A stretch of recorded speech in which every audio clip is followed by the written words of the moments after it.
Si tu es entrepreneuse, je suis certaine que ta difficulté et ta problématique numéro 1, c'est comment trouver des clients, de façon régulière et de façon la plus fluide possible, sans prospecter, sans faire marchand de tapis, sans mettre trop d'efforts dans cette recherche de clients parce que ce n'est pas ton expertise première.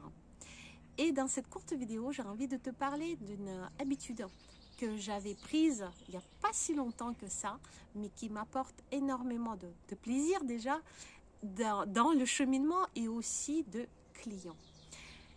Je constate que la plupart de mes clientes sont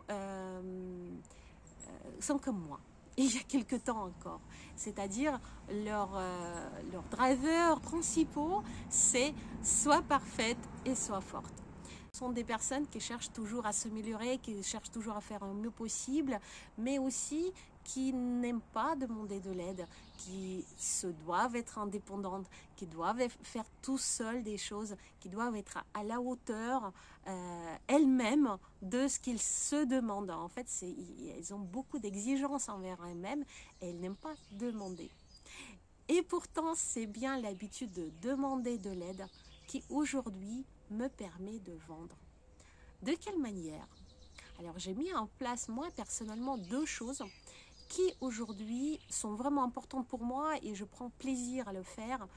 Première chose, ce sont les sondages. J'organise énormément de sondages auprès de mon audience, quels que soient les sujets. Quels peuvent être les sujets qui vous intéressent pour que j'en fasse des vidéos? Quels peuvent être les différents thèmes d'ateliers qui vous intéressent? Quelles sont les problématiques brûlantes aujourd'hui parmi celles que je peux vous nommer, etc., etc. Deuxième chose, ce sont des groupes de test ou les focus group. Quel que soit le lancement que je fais, quelle que soit l'offre que je prépare, des nouveautés, j'organise toujours un groupe de test pour tester le cheminement, les méthodes, la façon, les lieux, le temps, etc., etc. Je demande de l'aide à mon audience pour me permettre à moi de développer mon activité et je demande à mon audience de m'aider, de les aider.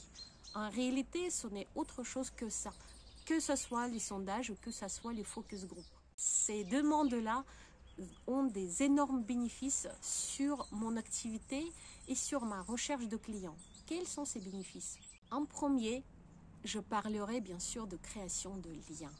Pour moi, la communication et la recherche de clients, ce n'est autre chose que de création de liens désintéressés avec les différentes personnes qui nous entourent, sans enjeu. Et demander des choses, poser des questions, emmener l'audience, emmener mes prospects dans un groupe qui teste mes produits, c'est aussi montrer ma vulnérabilité parce que les choses ne sont pas parfaites. C'est aussi leur poser des différentes questions sur la meilleure façon de faire. Donc c'est une création de liens, de proximité. Et ça, c'est le premier bénéfice. Et quand on se rappelle que le marketing de contenu ou le marketing relationnel, un des plus grands objectifs, c'est création de liens, on comprend qu'effectivement, demander, ça a le même objectif et ça a le même bénéfice. Deuxième, c'est évidemment l'étude de besoins.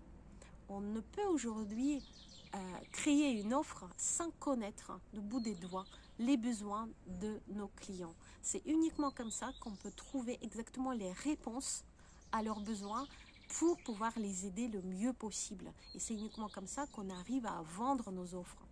Donc pour moi, ça me permet évidemment d'étudier en profondeur les besoins de mes futurs clients ou de mes clients potentiels. Le troisième bénéfice, c'est la possibilité pour moi, dans ce genre d'organisation, comme par exemple les focus group, les groupes de test, de faire rayonner ma marque personnelle.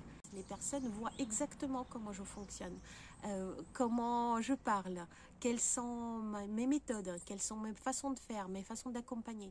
Et le quatrième bénéfice, c'est la création de la communauté.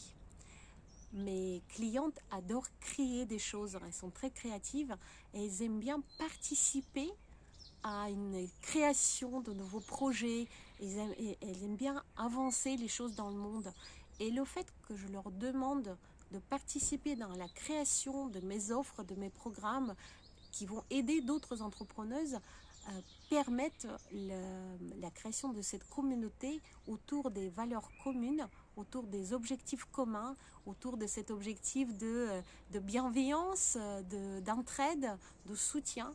Et ça, c'est quelque chose qui est très important, la création de communauté en tant qu'objectif de notre communication. Et c'est ça aussi qui permet de vendre ensuite dans cette communauté notre offre qui répond réellement aux besoins de nos clients. Et c'est exactement comme ça que j'avais créé mon programme Osez Vrai. Le tout premier lancement de mon programme était en co-création. J'avais communiqué là-dessus, c'est-à-dire les personnes savaient que le programme était pas encore complètement finalisé, et même plus, je créais les modules au fur et à mesure du cheminement du groupe en fonction de leur retour sur les premiers exercices, les premiers modules, et en adaptant la façon de faire, la façon de communiquer, la façon de délivrer du contenu par rapport à leur retour. Voilà l'habitude dont je voulais te parler dans cette courte vidéo. J'espère qu'elle te sera utile. Je te conseille vraiment de ne pas hésiter à demander de l'aide à tes audiences pour tout un tas de choses. Tu verras le résultat, elle te surprendra. Si cette vidéo t'a plu, un petit like, un commentaire, c'est super, j'adore ça. Tu peux me poser aussi tout un tas de questions auxquelles je me ferai une joie de répondre. Si tu ne l'as pas encore fait, abonne-toi à ma chaîne, clique sur la cloche pour ne louper aucune vidéo. Et je te dis à très bientôt. Ciao, ciao.